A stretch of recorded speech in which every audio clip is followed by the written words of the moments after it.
Okay, last week we got off on a little bit of a tangent, and I promised we would come back and talk about that a little bit more. So it's the angels. When Peter's knocking on the door, he's released from prison. It was an angel who led Peter out of prison, and then when he's knocking on the door, all the Christians are together at John Mark's mother's home, and I'll go back and reread that. We're in Acts chapter 12, and we'll start in verse 12. Acts 12:12. Peter realized that it's not a dream, that he had in fact experienced a miraculous escape from prison. Verse 12, when he realized this, he went to the house of Mary, the mother of John, whose other name was Mark, where many were gathered together and were praying. And when he knocked at the door of the gateway, a servant girl named Rhoda came to answer. Recognizing Peter's voice, in her joy she did not open the gate, but ran in and reported that Peter was standing at the gate. They said to her, "You are out of your mind." But she kept insisting that it was so. And they kept saying, "It is his angel." But Peter kept knocking, and when they opened, they saw him and were amazed. But motioning to them with his hand to be silent, he described to them how the Lord had brought him out of the prison.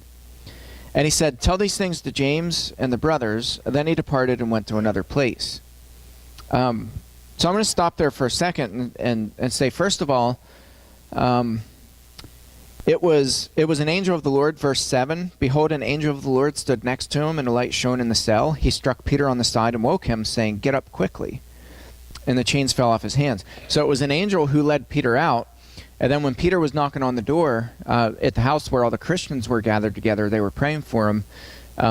Their first response was, "Lady, you're nuts," which is a little bit humorous to me, because, like, wouldn't it make sense to just walk a couple feet and just look? But instead they were like, "Lady, you're crazy," which is also funny to me because given the audience who's in this house, most likely, I assume that some of the apostles were at this house.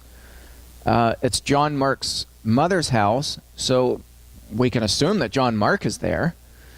What were some things that they had witnessed prior to this with Jesus? What were some things, some miracles that they saw? Just rattle some off the top of your head. Yeah.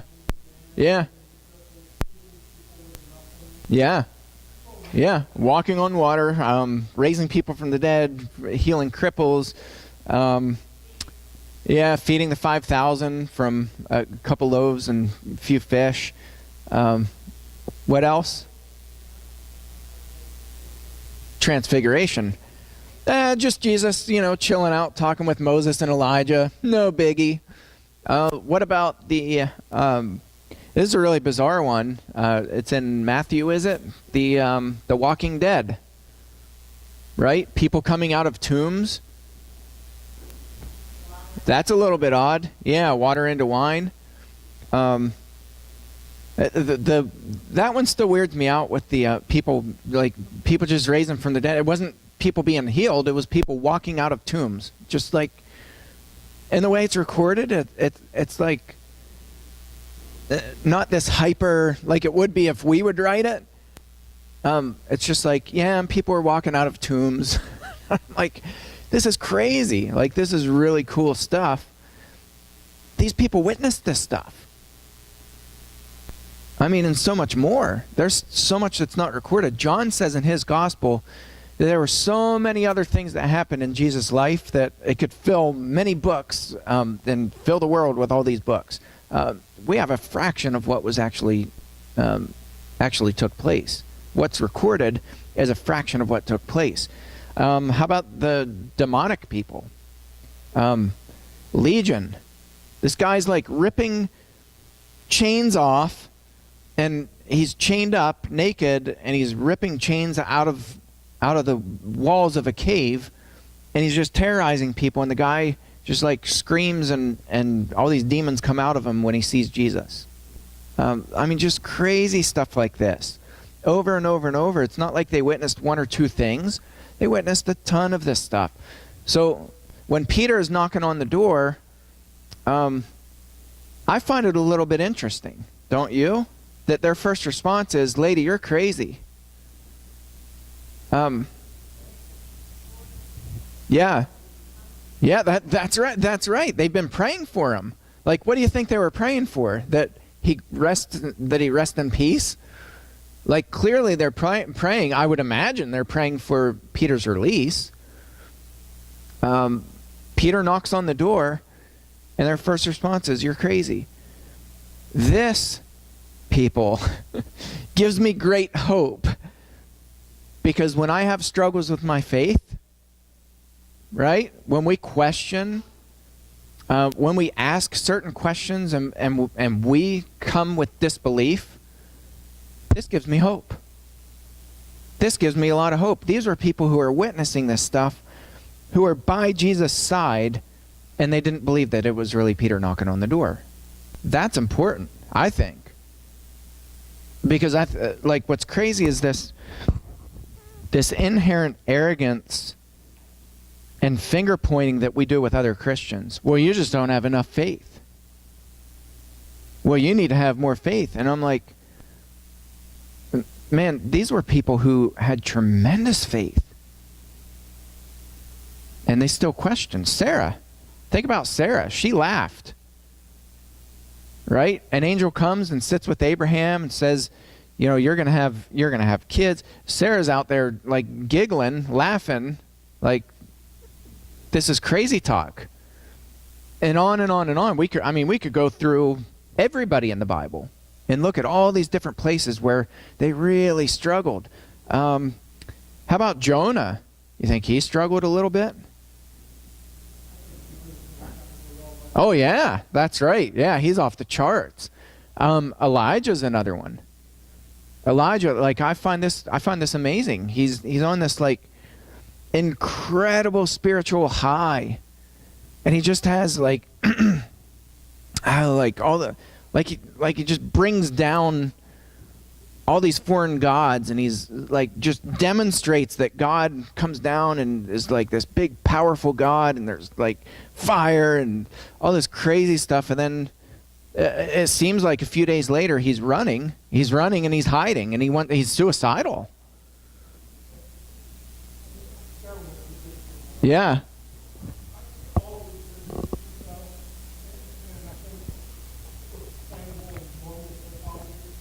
Yeah. I do too. Yeah, after a big high is the big low. Yeah, sure.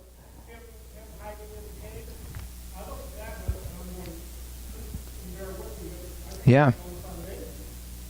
Sure. Yeah. Really, really low. Yeah. Mm-hmm.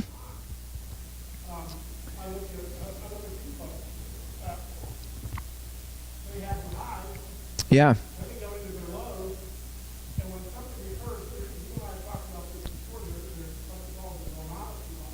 Yeah.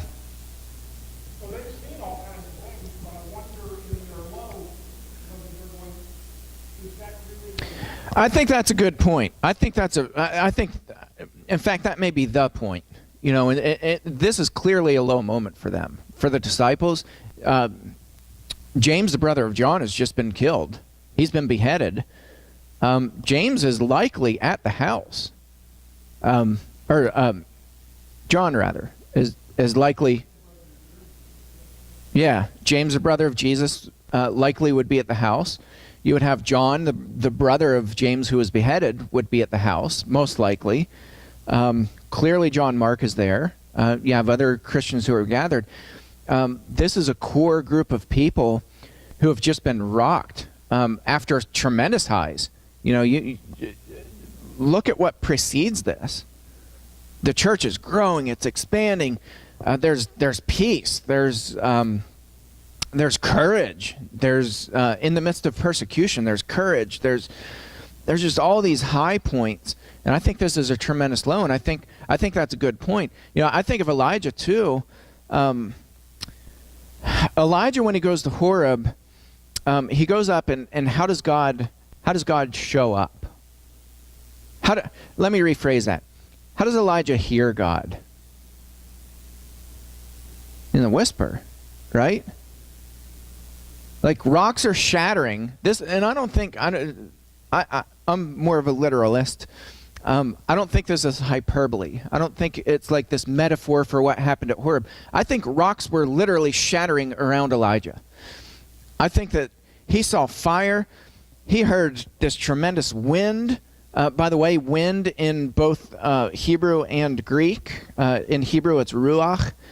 In Greek, it's pneuma. Both of them mean breath or wind. It's the same thing. In John, I think it's the conversation with Nicodemus. The wind blows where it's going to blow. The Spirit, it's the same word, pneuma. Wind and Spirit, it's the same exact word. So when God breathed into man in Genesis, the word is ruach. God breathed. When there was the wind that went across the waters before things were created, that was the Spirit hovering over the water, the ruach, the wind. It also means cool. They're in the cool of the garden, ruach. It's the same word. So, for me, there's this really cool thing going on at Horeb. Clearly, the Holy Spirit is there. And in several different demonstrations of God's power and God's might. And I think Elijah in that moment, Elijah needed to see all of those facets of God's Spirit. He needed to see the tremendous power. He needed to see the rocks shattering. He was depressed. It's not that Elijah didn't believe. Elijah just challenged 600 gods, or 600 people, with the gods of... with Baal, was it? And so Elijah, it's not that he's like, oh, I don't believe in God anymore. Elijah believes in God. But Elijah was struggling. Elijah was depressed. Elijah was sad. Elijah was burned out. Really burned out. And he goes up to Horeb, and there's all these different demonstrations, and you know what God doesn't say to Elijah? He doesn't say, pick yourself up by your bootstraps. As a believer, you have to have faith in me. You have to be happy and, have joy all the time. God didn't say that when Elijah was in his low moment. God allowed him room to grieve, to cry, to shout, to scream, to run. God allowed him to do all of that. Think of Job, what all God allowed. Job was shouting at God. Job, by the way, hated, despised his life. Job wanted to be dead. He said it would have been better if I was never born, if I never would have had my family, if I never would have had all this stuff. That would have been much better than to experience this level of pain and grief and trauma. Job was so angry at God. And in the end of Job, God comes back and says, said to Job's friends, you didn't speak rightly of me as my servant Job has. God allows us in those low moments to question, to grieve, to be depressed, to grow. That's right. So with Elijah, God didn't tell him, well, you really shouldn't, you shouldn't be dragging people down. Come on, man, pick it up. Pick up your attitude, pick up your spirit. God never, ever told Elijah to stop being depressed. Nor did he tell other people to stop being depressed. God comes to them in their depression, and God shows up in all these powerful ways. And then what really made Elijah listen is that God shows up in a whisper. And it's not coincidence that that was the last form where the Holy Spirit shows up to Elijah on that mountain. It's not coincidence. It's in a very specific order for a very specific reason. And you know what God says? after the whisper, you know what God tells Elijah? Go back. There's a man named Elisha waiting there to do what? To take over. God retired Elijah at Horeb. God didn't say, well, go back and, renew yourself, charge your batteries, and go back into ministry. God says, Elijah, you're done. God gifted Elijah with a successor, and he allowed him to retire at Horeb. That's powerful. And look at how we push people, especially in ministry. We push them and push them and push them. Come on, go on a retreat. Go charge your batteries. You need to come back energized, and you need to pick us up. And I look at that and I'm like, man, what if we allowed people in ministry to suffer?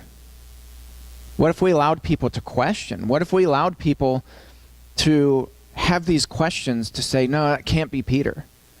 That can't be him. What if we allow that? Notice, God never comes back and reprimands them for thinking this. Even in the ye of little faith passages, Jesus isn't scalding people for their lack of. Now he tells them, ye of little faith, but I don't think he's like reprimanding them and, how dare you not have enough faith? I don't think that's what Jesus is doing there. Jesus will point out a lack of faith, but it's always to pick people up. It's to encourage them. It's to say, have more faith, trust, lean into me, lean into God. At the mountain at Horeb, Elijah, lean into me. God's saying, lean into me. I think that's why the whisper, after all the stuff is blowing up around them, you have like, God's like the mass pyromaniac, and like all this stuff blowing up around Elijah. Then God shows up in a whisper, and I really think what God's saying is, Elijah, first of all, I hear you.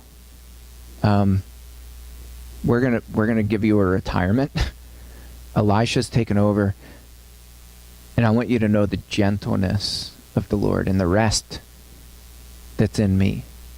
And I want you to lean into me. And I'm here. I really think that's what God was communicating.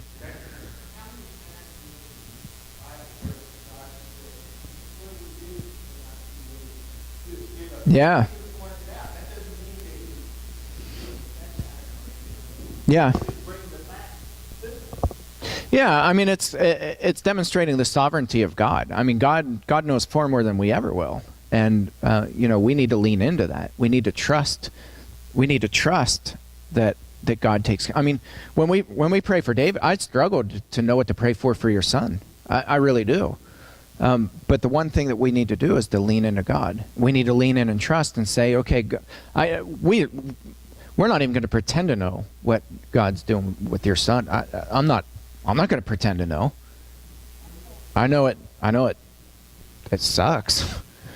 To put it mildly,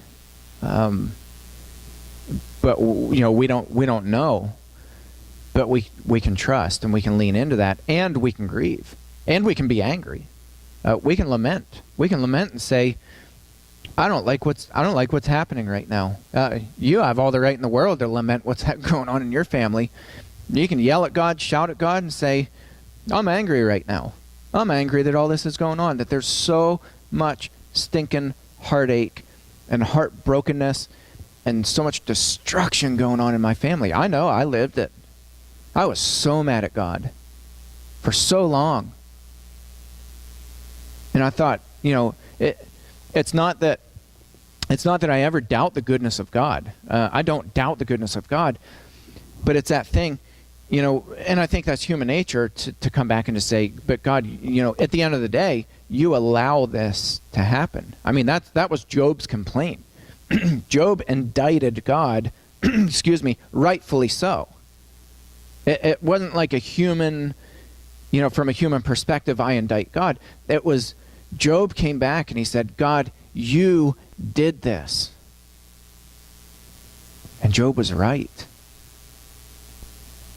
And God let him yell and scream and be depressed and cry and weep. And God allowed him to do that.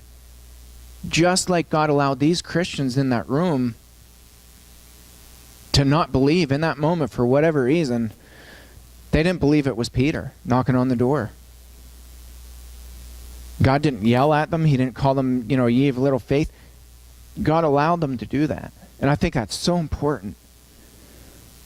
So the angel thing, what's going on with the angels? We have this theology of angels that's growing. It's always been there in the Old Testament. You have angels showing up at Sodom and Gomorrah.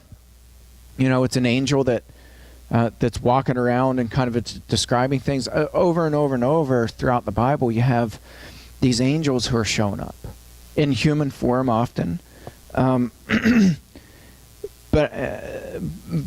by the time the New Testament's around, you have this really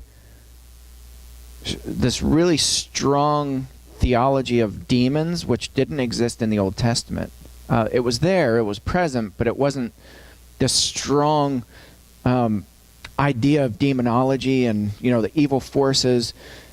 By the time the New Testament's there are demons everywhere.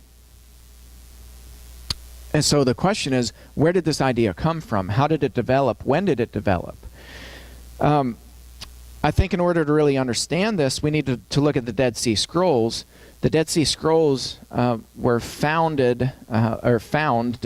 in 1954, if you can believe that. They were written, some manuscripts 300 years BC.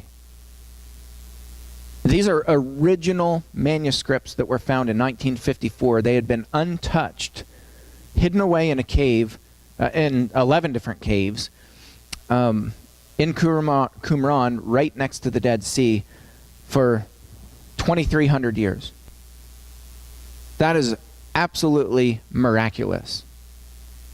Not in the history of mankind have we found such an important find, and I wish there was more stuff out there where people were shouting this from the rooftops. We found every manuscript in the Old Testament was accounted for. Prior to this, the latest, the oldest manuscripts that we had written in the Hebrew language of the Old Testament dated to 1000 AD. These predate those manuscripts by some 1,500 years. What's cool is when they put the 1000 AD Masoretic text written in Hebrew next to the Dead Sea Scrolls that were found in 1954, and they found, much to their surprise, shouldn't be to our surprise, that they were almost every single word for word, letter by letter, verbatim, identical copies. That's miraculous. And that shows, because there's always been this big question, okay, the latest manuscripts that we have date to 1000 AD, 1,000 years ago. These have been hand copied for thousands of years. How do we know that they didn't drastically change over time? Now we know. There's no mistake in the evidence, and I don't care if you are a die-hard atheist, and die-hard atheists have studied these manuscripts. You can't deny that these are authentic manuscripts that have not changed. So at the Dead Sea Scroll, you have this community of a lot of people believe that they came from the Essenes. They were Jewish people, a different sect within the Jewish people. There's good evidence that John the Baptist came from the Essenes. The Essenes were really weird people. I've said that before, and we'll just put that out. I know, I'm an Essene. The Essenes were the Amish on steroids. They were separatists. The difference is where the Amish people still interact with people, like they have stores and markets where us common people can go. Not the Essenes. They were a closed down group where everybody else was going to hell. They didn't associate with them. They didn't want to associate with them. And they had this idea that there was a fringe group that broke off of the Essenes called the community. And this was the community that was at Qumran. These were the people who were writing and preserving these Old Testament manuscripts, but they also were writing commentaries. And so outside of the biblical text, we have a lot of other texts, like first, second, I don't know how many Enochs there are, but Jude actually wrongfully, which there are human mistakes, but Jude wrongfully quotes from Enoch, and he's quoting from First Enoch, which Enoch didn't write. Enoch was written during that time period, but Jude says Enoch the seventh from, the seventh from Adam wrote, and then he quotes from First Enoch.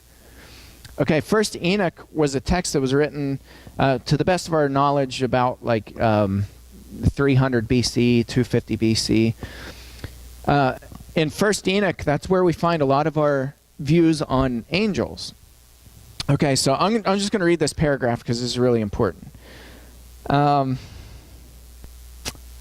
This was written by Philip Jenkins, and I didn't do my homework. This is on the website, Patheos, but I think Philip Jenkins is a professor at Penn State University, a professor of religion up at State College. Don't quote me on that, though, but I'm pretty sure. He said the Dead Sea community preached a radical separation between the forces of light and darkness, which struggle in the world until the apocalyptic judgment. In the words of the community rule. And then he's quoting from their community manuscript that kind of governs this little village of 200 and some people. Can you imagine, 200 and some people who are complete weirdos, preserved the scriptures for us. God used them in a really powerful way. So there's hope for us weirdos. This is quoting directly from the community rule, which they wrote, this community wrote at Qumran. Now this God created man to rule the world and appoint for him two spirits after whose direction he was to walk until the final inquisition. They are the spirits of truth and perversity. Okay, so they're saying God created man, and within man there are two spirits. There's a spirit of truth, and there's a spirit of perversity. So pervertedness, corruption, the flesh. Even Paul talks a lot about this, right? There's the flesh, and there's this dichotomy that this was being developed during this time period. It goes on, the community rule goes on, the origin of truth lies in the fountain of life, or light, rather, the fountain of light, and that of perversity in the wellspring of darkness. All who practice righteousness are under the dominion of the Prince of Lights and walk in ways of light. Whereas all who practice perversity are under the dominion of the angel of darkness. Does this sound a little bit like Paul in when he's talking about the fruit of the Spirit, right? You either walk by the Spirit, and the fruit of the Spirit are da-da-da-da-da, or you walk according to the flesh, and the ways of the flesh are da-da-da-da-da. You can't be walking both at the same time. You're either one or the other. There is no in between. It's black, white. That's where these ideas originated. Well, they probably precede that in the Old Testament, but it's really being developed during this time period. It goes on, the God of Israel and the angel of his truth are always there to help the sons of light. It is God that created these spirits of light and darkness and made them the basis of every act, the instigators of every deed, and the direction and directors of every thought. Okay, so that's the end of the statement from the community rule, which is the governing, one of the governing documents that they used at the village people. So Philip Jenkins goes on, he says, both these leading figures are angels. Evil is under the command of Belial. Evil is under the command of Belial. So he's like the angel of darkness.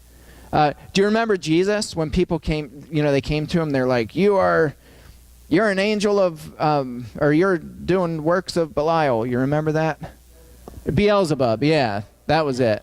And Jesus is like, no, you can't do that. You can't do good works. Jesus is kind of building on this foundation. You can't do good things if you come from evil.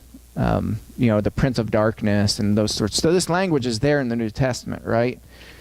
And then a good angel serves as the prince of light. This figure is often identified as Michael. Then it goes on, Jenkins talks about lesser angels. They're sporadically in many texts and fragments, often in ways that recall First Enoch.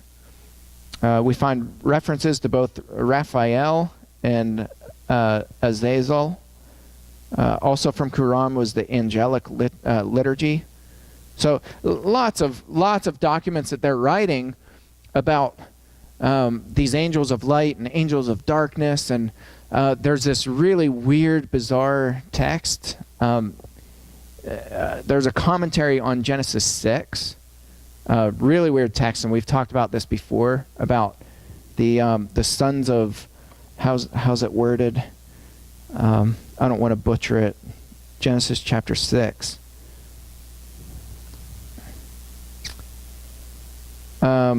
Starting in verse 1, when man began to multiply on the face of the land, the daughters were born to them. The sons of God saw that the daughters of man were attractive, and they took their wives, and they chose. Then the Lord said, my spirit shall not abide in man forever, for he is flesh, his days will be 120 years. The Nephilim were on the earth in those days, and also afterward, when the sons of God came into the daughters of man, and they both bore children to them. These were the mighty men who were of old, the men of renown. There's a commentary on this where it talks about the sons of God were actually angels, and the daughters of man were human women. And so the angels came down and they mated with the humans, and then they had these Nephilim as offspring. And so at Qumran, they're writing, like they're building on Genesis 6, which is a weird text to begin with. And then Genesis 6. 1 through 6. Yeah. So that was certainly rumored at Qumran.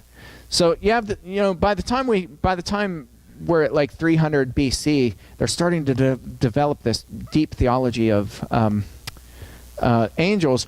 And I want to close with this because this is really cool. Jenkins says this: somewhere in the century or so after 250 BC, angels became firmly established in Jewish thought, and they acquired names and identities. Not everyone accepted these new ideas. As the book of Acts famously notes, the Sadducees say that there is no resurrection and that there are neither angels nor spirits. But the Pharisees believe all these things. Acts 23, verse 8. Isn't that cool?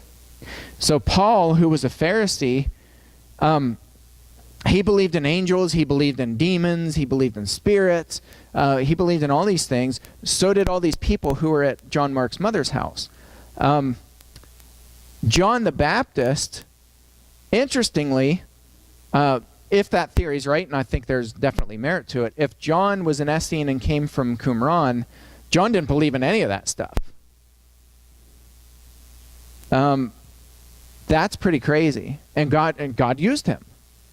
God used John the Baptist just like God used the Pharisees. So kind of a pretty cool thing, but they definitely believed in demons and angels and all these things.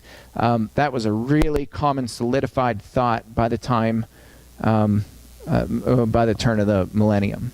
So just to give you a little bit of backstory as to why when they, Peter's knocking, they were like, no, that's his angel. For them, their mind just went there. It just made sense. Jesus walking on the water. Oh, that's his ghost. They believed these things. It wasn't like they believed in them. They believed them. So, kind of cool. All right, we'll stop there and